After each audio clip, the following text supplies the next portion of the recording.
आपको संभव हुआ तो मेरे पीछे खड़े रहो, नहीं रहा तो फर्क नहीं पड़ता। मेरा गया तो गया पथ, चिंता नहीं। मेरा गया तो गया पथ, चिंता नहीं। मतलब कोई फर्क नहीं पड़ता। मैं राजनीतिक पेशावर नहीं हूँ, जो होगा सो देखा जाएगा। कि मैं भी बहुत सामान्य व्यक्ति हूँ और आज भी मैं फुटपाथ पर खाने वाला, थर्ड क्लास में पिक्चर देखने वाला और नाटक पीछे से देखने वाले लोगों में से बड़ा हुआ हूँ। तो मुझे वो जीवन बड़ा अच्छा लगता है। जेट प्लस सिक्योरिटी गार्ड अड़चने आती है तो मैं सबको रात को छोड़ने के बाद फिर निकल जाता हूँ फुटपाथ पर, क्योंकि वो मैं वहाँ अक्सर मुझे मेरी औकात की याद दिलाती है। जब गांधी जी अक्सर ये कहते थे कि कानून का पालन तो होना ही चाहिए। मैंने आज तक जीवन में किसी अधिकारियों को कानून तोड़ने के लिए कहीं नहीं कहा।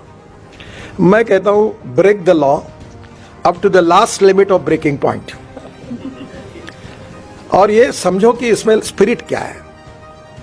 और दूसरी बात गांधी जी ने कही है कि जब आपको ऐसा लगेगा कि आपका कोई भी निर्णय करने के लिए ये निर्णय गरीब व्यक्ति के हित में, जो शोषित है, पीड़ित है, दलित है, सामाजिक, आर्थिक, शैक्षणिक दृष्टि से पिछड़ा हुआ है और उस व्यक्ति से इससे न्याय मिलने वाला है, तो इस न्याय को, इस कानून को अगर आपको तोड़ना पड़ेगा तो आप जरूर तोड़िए, क्योंकि उसमें उसका हित है।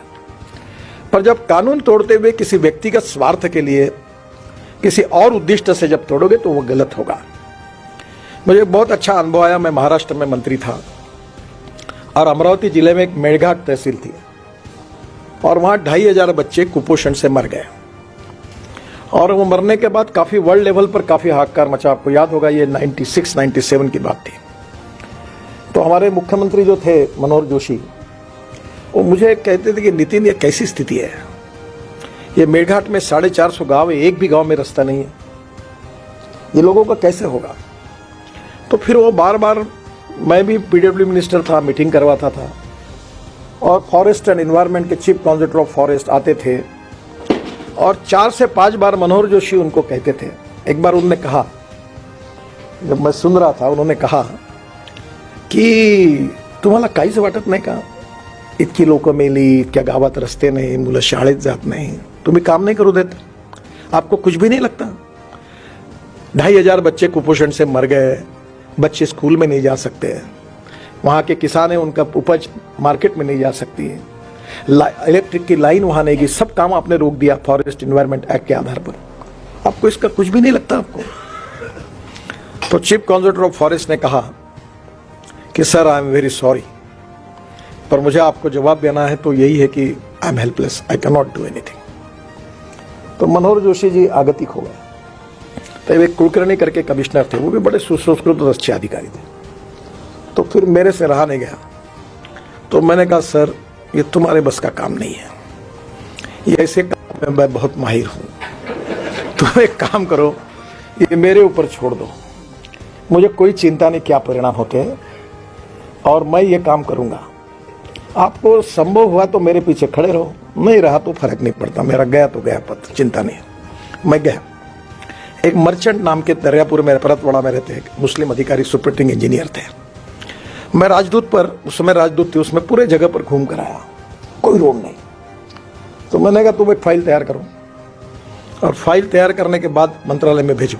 वो ऐसे थे, बहुत अच्छा अधिकारी, अभी भी है वो फाइल मुंबई में आई और फिर आकर वो फॉरेस्ट के ओपिनियन, इसके ओपिनियन होने के बाद आई, वो मेरे पास आई और मैंने उसमें लिखा कि मानव अधिकार की दृष्टि से इन लोगों को गांव में जाने के लिए रोड नहीं है, ये दुर्भाग्यपूर्ण है, ये उनका सामाजिक, आर्थिक और शैक्षणिक शोषण है और इसके लिए परमिशन नहीं देना गलत बात है। और इसलिए मैं मंत्री होने के नाते ये निर्णय देता हूँ कि एक्ट कुछ भी कहे, मैं ऐसे आदेश देता हूँ कि यह 450 गांव में रोड बनने चाहिए और इसके बाद एक्ट के आधार पर कोई अगर इसकी रिस्पॉन्सिबिलिटी फिक्स अप होगी तो मैं जब तक मंत्री हूं तब तक और उसके बाद में भी ये व्यक्तिगत मेरी जिम्मेदारी होगी और उसके लिए मैं जिम्मेदार रहूंगा।